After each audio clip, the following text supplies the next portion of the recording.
Guys, so going to show you how to create a little Frankenstein fruit hybrid like you see here.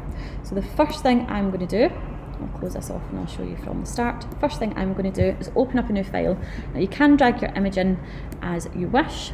You'll need to make sure that you save it as a new copy, new Photoshop file. Easiest way I find to do it is to go to File, New. I want to make it A4.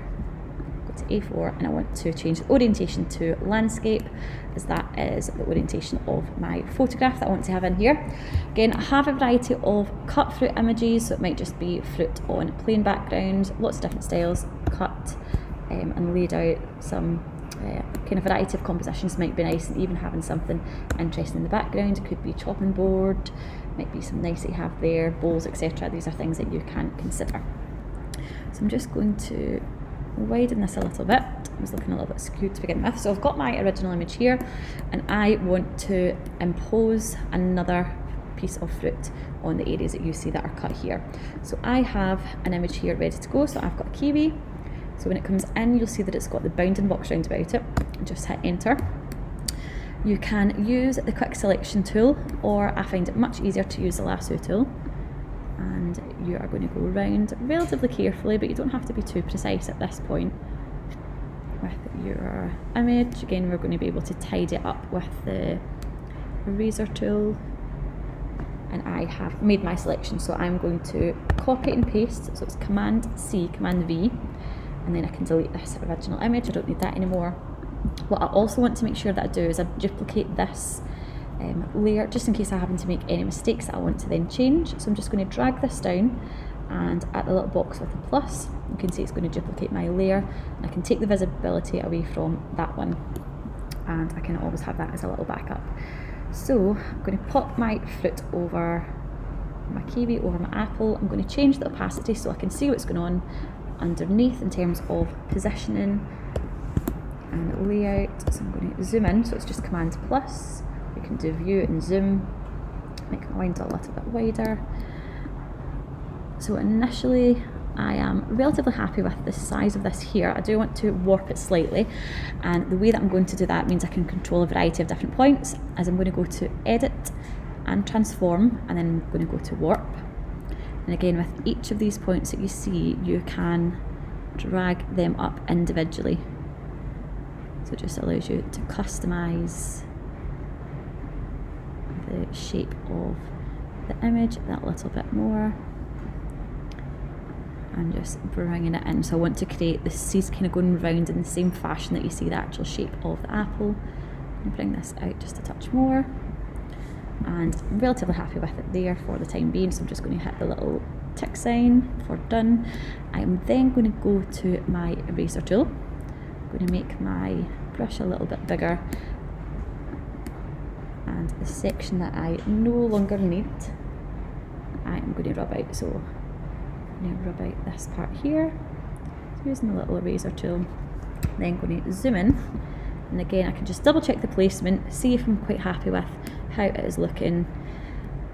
Alright, so far I'm going to reduce the size of my eraser, and I am going to relatively carefully rub out sections. Now my opacity for my eraser at the minute is at 100%, so it's rubbing out absolutely everything that I don't want.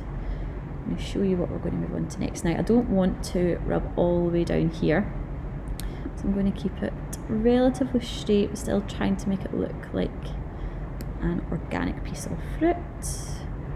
Hopefully not too photoshopped. Again, I'm going to follow the shape as we go around here. Again, I can then make my eraser that little bit bigger and rub out these sections here. I would again recommend that you duplicate your layer, just in case you happen to make any mistakes. Now, if I was to increase the opacity, you can see that it is quite a stark cut. It's not quite as blended as what we're looking for.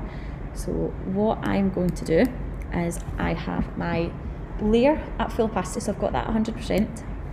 I am going to refine this just a little bit more. Again, taking it just a tiny bit too low. define that a little bit more. The way in which I want to blend this so it looks a little bit more seamless is going to be by taking down the opacity.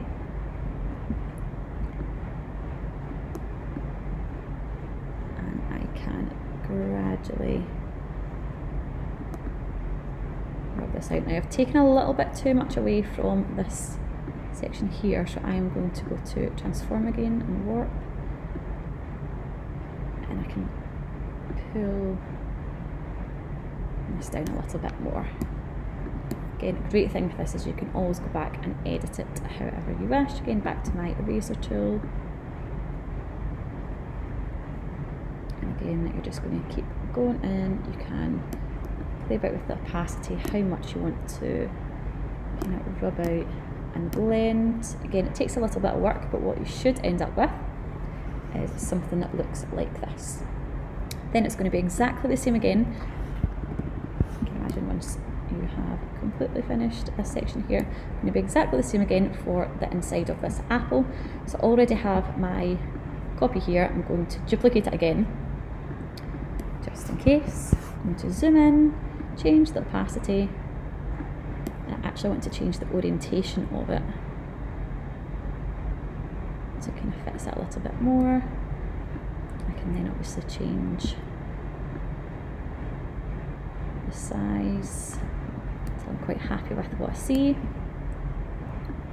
Then we can go in with the eraser tool again, make it a little bit bigger,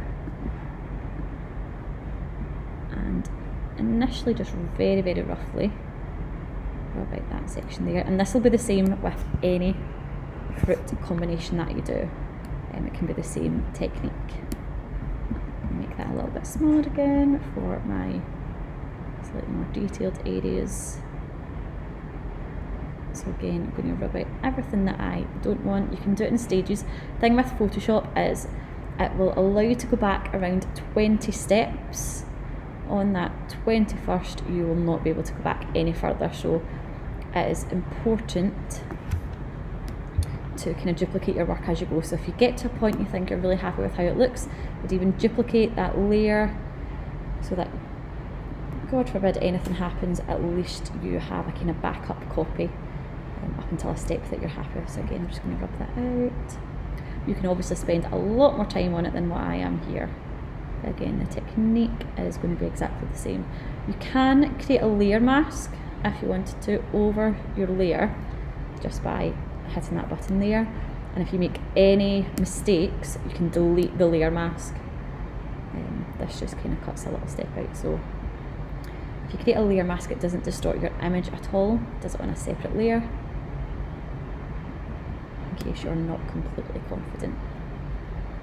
And again, it just works exactly the same way as you are doing now with that layer mask. So I've rubbed out, kind of roughly tidied up my image, relatively happy with how it looks, and increase that opacity. Again, we look really, really stark in terms of our edges. Taking our opacity down, and you can gradually rub that out so it's almost blending the edge of your apple and the edge of your kiwi. So you can see at this area here, it's nowhere near as stark as this one further up. Again, you can just keep going back and forth, and what you should end up with is something that looks like that. So again, going to be the same technique where you are copying your lasso in a section of your fruit, copy and paste, then go to the move tool. You'll be able to get your bounding box. If you find that you don't have that box there, just click show transform controls, it'll pop up. You can warp your image by going to edit, transform and warp, and then use either a layer mask in the eraser or just the eraser as it is, and you can create that effect.